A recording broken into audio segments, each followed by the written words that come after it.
नमस्कार. आज पुन्हा आपण आलेलो आहोत. मागच्या वर्षी पण ही बातमी बनवली. रोजगार हमी योजनेचे जे कामगार आहेत त्यांचं पेमेंट 4 महिने झाले नव्हतं. दुर्दैवाने हीच बातमी मला ह्या वर्षी पुन्हा बनवावी लागते. हे माझं दुर्दैव आहे.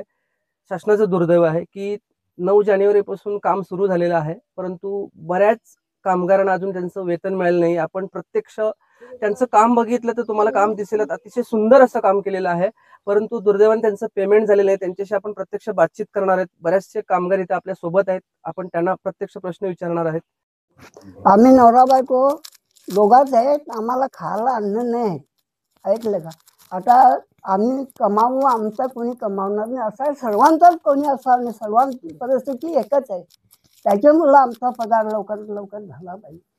आमची फार परिस्थिती बेकार झालेली आहे. तांदूळ वगैरे भात वगैरे आज कनेरी ते उद्या पेज प्यायची. मग आम्ही गरीब लोक कशासाठी आम्ही जगू? वास्तव हा, भाजी नाही, पाला नाही, मीठ मसाला तर पाहिजे. जगायचं कसं? म्हणजे आम्ही जगावं कसं? काम करतो, कसं पण त्याला पेमेंट नसेल तर कसं जगणार? कसा जगणार आम्ही लोक? गरीब लोक कसा जगतील? पगार पण झाला नाही, काय नाही. आम्हाला काम करून कसं काय जगू आम्ही? आम्हाला खायला पाहिजे, टायमाला खाय नाही आम्हाला भेटत, खर्चाला काय नाही. त्यामुळे आम्हाला पगार कधी कराल तुम्ही?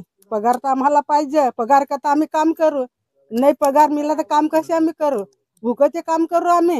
गुढीपाडव्याला पैसा नाही मिळलं, लग्न आल्या लग्नाला नाही पैसा, मैताला द्यायला नाही पैसे, कुठंच जाय पैसे नाही. आमचा पगार झालाच पाहिजे.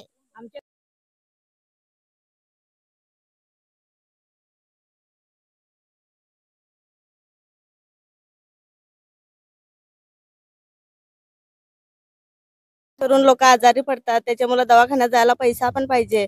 वेळेवर दवाखान्यात गेल्यावर आता इथनं 12 वाजता सुट्टी होते. तिथं जर गेलो तर दवाखाना बंद असतो. मग आपल्याला प्रायव्हेट दवाखान्यामध्ये जायला तिथे पैसे पाहिजेत ना जायला दवाखान्यामध्ये.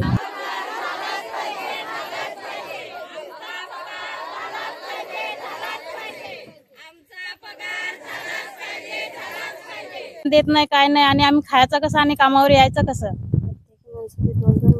इथंच कामाला येतात. कुटुंबातील जर इथं दोन्ही कामाला असली ना, पगार जर तुम्ही 3-3 महिने 4-4 महिने देत नसाल तर आम्ही मुलं बाला कशी सांभाळायची, कशी त्यांना शिक्षण द्यायचा, कशी पुढं शिकवायची, घर कसा लोटायचा.